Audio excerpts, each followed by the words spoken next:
Mon petit a jeté la Rolex à 5000 € de mon neveu après que mes parents n'ont donné que des chaussettes banales à mon fils, et tout le monde a été stupéfait par ce scandale familial. Noël a toujours été compliqué dans ma famille. Je suis mère célibataire de 2 enfants, mon fils Laurent, 15 ans, et ma fille Justine, 3 ans. Depuis toujours, mes parents favorisaient mon cadet, Antoine, avec des cadeaux somptueux et des compliments incessants, tandis que Laurent se voyait offrir des moqueries et de petits souvenirs insignifiants. Cette année-là, le déséquilibre a atteint son paroxysme. Laurent a reçu une paire de chaussettes avec l'inscription « Futur comptable » et une tasse ennuyeuse, tandis qu'Antoine recevait une montre de luxe à 4000 €. Une colère sourde m'a envahi, ni blague ni furie.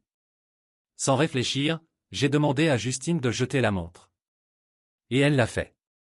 Instantanément, c'est l'éruption, cris de mes parents, rire moqueur de ma sœur, larmes de Laurent et Justine terrifiée. Je me suis précipité dehors avec eux, le cœur battant, me sentant humilié et coupable. Ce que je ne savais pas encore, c'est que le cadeau de Laurent n'était pas ce qu'il semblait être, sous la farce se cachait un vrai cadeau, une voiture neuve. Sur le chemin du retour, Laurent m'a timidement confié qu'il avait aperçu la voiture avec un grand nœud rouge dans le garage. Mon cœur s'est arrêté un instant, mes jambes se sont dérobées, toute cette scène, cette explosion de colère, avait été causée par un malentendu. Même si la voiture était finalement un cadeau, l'humiliation publique que j'avais infligée à Laurent restait bien réelle. J'ai essayé de joindre mes parents, d'expliquer, de m'excuser, même de proposer d'acheter de nouvelles montres pour compenser, mais chaque appel est resté sans réponse. Ma sœur Élise m'a bloqué sur tous les réseaux sociaux, et les messages de la famille se sont multipliés, des condamnations froides, des jugements sévères, comme si j'avais volontairement humilié Laurent pour le plaisir. Je me suis sentie acculée, impuissante, et incroyablement honteuse. Chaque notification me rappelait mon échec et la colère de mes proches. À la maison, Laurent a essayé de faire bonne figure, de cacher sa peine derrière des sourires forcés et des commentaires désinvoltes, mais ses yeux trahissaient sa blessure. Je le voyais se refermer, s'éloigner, et chaque mot de consolation me semblait dérisoire face à l'impact de ma réaction. Justine, elle, restait collée à moi, confuse et inquiète, incapable de comprendre toute l'ampleur du conflit. Ce Noël-là a été le point culminant d'années de favoritisme et d'humiliation. Les tensions familiales accumulées depuis l'enfance ont éclaté en un chaos émotionnel, les attentes irréalistes de mes parents, la rivalité implicite entre les enfants, et ma propre frustration contenue se sont entremêlées pour créer une tempête que personne n'a su calmer. La maison, habituellement refuge de souvenirs et de traditions, s'était transformée en champ de bataille psychologique, chaque objet, chaque cadeau, devenant un symbole de jugement et de mépris. En rentrant, je me suis assise dans la cuisine, essayant de réfléchir, de comprendre comment une simple montre pouvait déclencher autant de drames. Laurent est venu s'asseoir à côté de moi, silencieux, ses mains crispées sur le volant imaginaire de sa colère. Je lui ai pris la main, sentant la chaleur de sa frustration et sa tristesse. Ce moment de silence pesant était pourtant nécessaire, il fallait que je reconnaisse mon erreur, que je mesure la profondeur de la blessure infligée à mon fils. J'ai commencé à écrire des messages à mes parents, essayant d'exprimer mes regrets, de demander une discussion posée, mais chaque tentative revenait sans réponse. Les textos et appels ignoraient mes excuses, comme si ma sincérité était insignifiante face à la colère accumulée.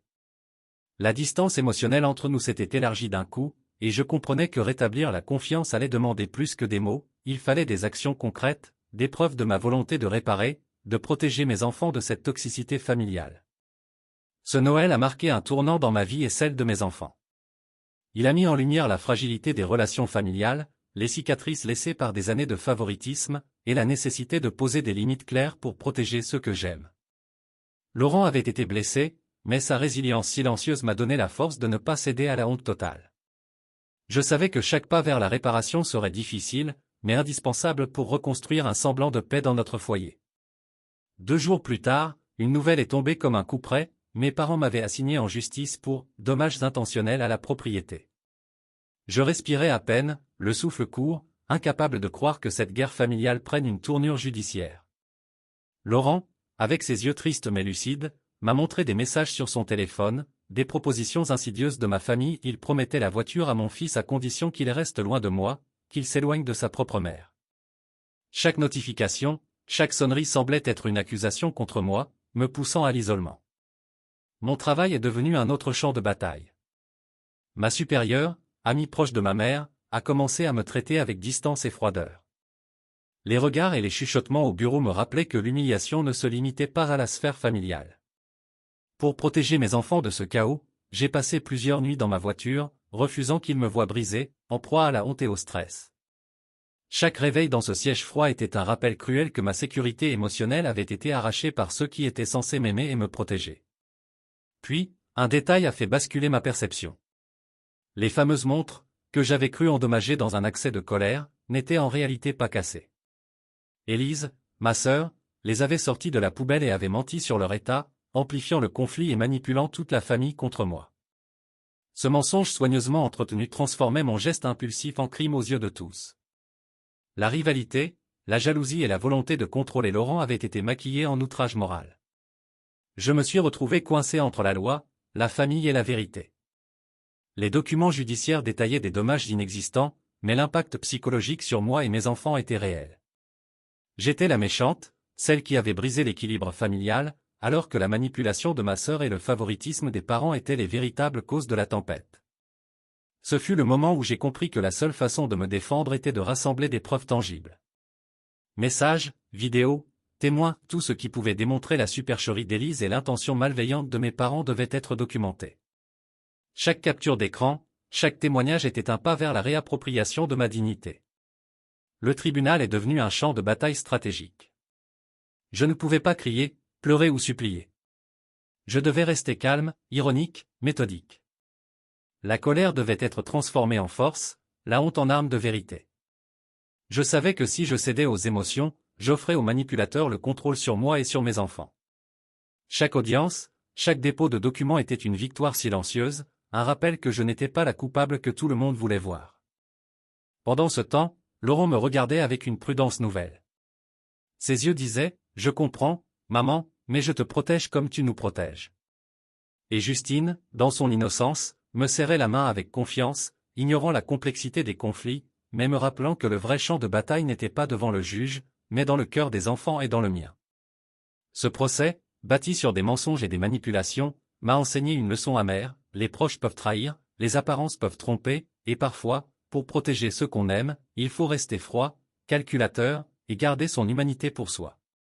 La trahison avait été dévoilée, et ma réponse devait être proportionnée, pas de cris, pas de violence, juste une stratégie calme mais implacable pour rétablir la vérité et préserver ma famille.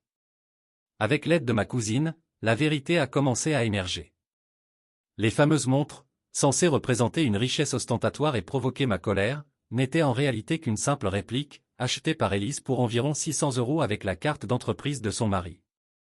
Mes parents, probablement, n'étaient même pas au courant. La révélation a été un choc, toute cette tempête, tous les messages de jugement, toutes les accusations portées contre moi, étaient basées sur un mensonge soigneusement orchestré. J'ai décidé de rassembler méthodiquement toutes les preuves dont je pouvais disposer. Des captures d'écran de conversations compromettantes, des photos des montres, des factures falsifiées, des messages où Élise se vantait de manipuler la situation, chaque élément était un fil à tirer pour démêler l'écheveau de mensonges. J'ai envoyé le tout à mes parents, espérant peut-être obtenir une reconnaissance ou une explication. Leur réponse a été glaciale et typique de leur obsession pour l'image: tu es malade. Arrête de tirer tout le monde vers le bas. Pas de questionnement, pas de dialogue, juste le maintien d'une façade parfaite. Face à ce refus d'admettre la vérité, j'ai compris que la seule validation importante était celle de mes enfants. J'ai pris Laurent à part, lui ai expliqué calmement ce qui s'était réellement passé: les montres n'étaient pas cassées, c'était une manipulation d'Élise, et mes parents avaient été trompés ou avaient choisi d'ignorer la vérité pour protéger leur image. Pour la première fois depuis des semaines, je l'ai vu sourire avec une étincelle de compréhension et de soutien. Merci de me dire la vérité, maman, a-t-il murmuré. Sa confiance silencieuse a été un baume sur mes blessures. Ce moment a été révélateur, la peur et la fatigue accumulées pendant cette bataille familiale pesaient encore lourdement sur moi, mais un sentiment nouveau s'est installé, une force calme. J'avais retrouvé un semblant de contrôle, non pas sur mes parents ou ma sœur, mais sur moi-même et sur la protection de mes enfants. Je comprenais enfin que la vraie puissance ne résidait pas dans les cris ou la vengeance impulsive, mais dans la maîtrise de mes émotions, dans la collecte de preuves et dans la vérité elle-même. Chaque message, chaque photo, chaque capture d'écran que j'avais compilée était désormais une arme silencieuse. Elle ne servait pas à punir ou à humilier, mais à établir une réalité incontestable. J'avais appris à transformer la douleur et l'humiliation en stratégie réfléchie et calculée, et cette transformation me donnait une confiance inédite. Même si le tribunal et la famille restaient des zones de conflit, je savais que je n'étais plus seul dans cette lutte. Laurent et Justine étaient à mes côtés, silencieux mais fermes, et ma vérité était maintenant documentée et indiscutable. Pour la première fois depuis ce Noël cauchemardesque, je me suis senti capable de respirer. Je n'avais pas besoin de l'approbation de mes parents, ni de leur validation. La force résidait dans la transparence, dans la clarté et dans la protection de ma famille immédiate. La bataille n'était pas terminée, mais je l'abordais désormais avec calme, détermination et stratégie, consciente que chaque action future devait être mesurée, précise et implacable, mais jamais dénuée de dignité. J'ai décidé de prendre les choses en main et de consulter un avocat spécialisé dans les litiges familiaux. Rapidement, il est devenu clair que la plainte de mes parents était sur le point de s'effondrer dès que je présenterais toutes mes preuves, captures d'écran, photos des montres, factures falsifiées, et messages révélant les manipulations d'Élise. Enfin, une lueur d'espoir, la vérité allait avoir son mot à dire dans ce chaos. Quelques jours plus tard, ma mère est apparue à la station-service où je travaillais, tentant une approche émotionnelle. Elle me suppliait d'abandonner les procédures, prétextant qu'il fallait préserver l'honneur de la famille. Chaque mot était un rappel de leur obsession pour l'apparence et de leur refus d'admettre leurs propres erreurs. J'ai senti que tout effort pour raisonner était vain. Cette famille ne cherchait pas la vérité, elle cherchait à maintenir un masque de perfection. Puis est venu le moment du soi-disant dîner familial, un piège déguisé en réconciliation. Mes parents ont essayé de me faire signer un accord, reconnaître ma culpabilité, promettre le silence et accepter que les montres étaient authentiques et endommagées. Tout était orchestré pour me faire passer pour la méchante et protéger l'image de la famille. Mais cette fois, je n'ai pas cédé. Calmement, je leur ai tendu une copie de la contre-plainte que mon avocat avait préparée, accompagnée de toutes les preuves rassemblées. Capture d'écran des messages d'Élise, photos montrant que les montres n'étaient pas cassées, factures révélant leur prix réel et documents montrant les manipulations financières. Le silence est tombé sur la table, lourd et accablant. Leur réaction a été immédiate et spectaculaire. Les visages de mes parents ont pâli, leurs sourires de façade se sont figés, et Élise a éclaté en sanglots, incapable de soutenir le mensonge face aux preuves irréfutables. Le contrôle qu'ils pensaient exercer s'est effrité en un instant. Tout leur plan pour maintenir l'illusion d'une famille parfaite venait de s'effondrer sous mes yeux. J'ai ressenti une puissance nouvelle, tranquille mais indéniable. Pour la première fois depuis des années, je ne me sentais plus prisonnière de leurs manipulations, de leurs attentes irréalistes et de leur obsession pour l'apparence.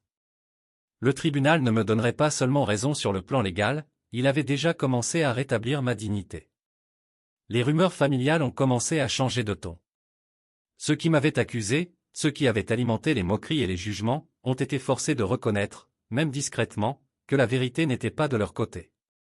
La façade de perfection que mes parents avaient entretenue pendant des années s'effritait devant la réalité, la manipulation, le favoritisme et la tromperie n'avaient plus de place pour se cacher. Et malgré la fatigue et le stress accumulés, une sensation de calme et de justice s'est installée en moi. Je savais que je n'avais pas seulement défendu ma réputation et mes enfants, mais que j'avais également envoyé un message clair: il est possible de se tenir debout, de résister aux pressions familiales, et de défendre la vérité avec dignité, même lorsque tout le monde autour de vous tente de vous écraser. Pour la première fois depuis ce Noël cauchemardesque, j'ai pu respirer sans peur. Je n'avais pas besoin de l'approbation de mes parents ni de leur validation. J'avais retrouvé ma force intérieure et la confiance de mes enfants. La bataille n'était pas terminée, mais je l'abordais désormais avec stratégie, calme et autorité morale, consciente que la vérité, accompagnée de preuves, est l'arme la plus puissante dans ce type de conflit. J'ai commencé une nouvelle vie avec mes enfants. Laurent est entré à l'université et a trouvé un petit boulot dans un atelier automobile pour se débrouiller. Justine, elle, va à la maternelle et s'épanouit chaque jour davantage. Petit à petit, la maison s'est remplie de rires et de routines normales, loin du chaos et des conflits familiaux. Un mois plus tard, Élise m'a écrit.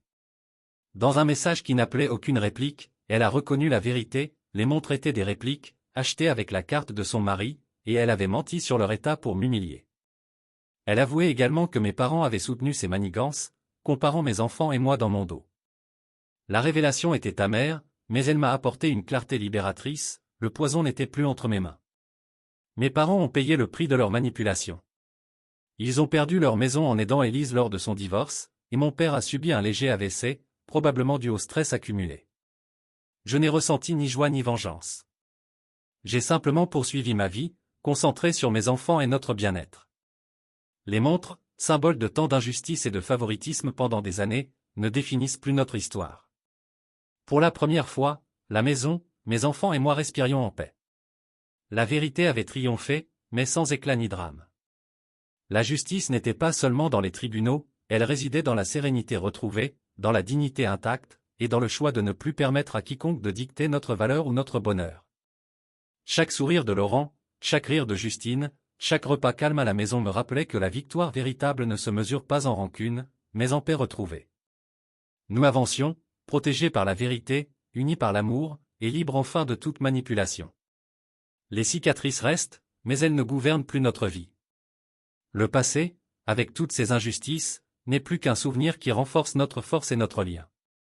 La vie continue, simple et belle, loin des illusions et des faux semblants d'une famille brisée.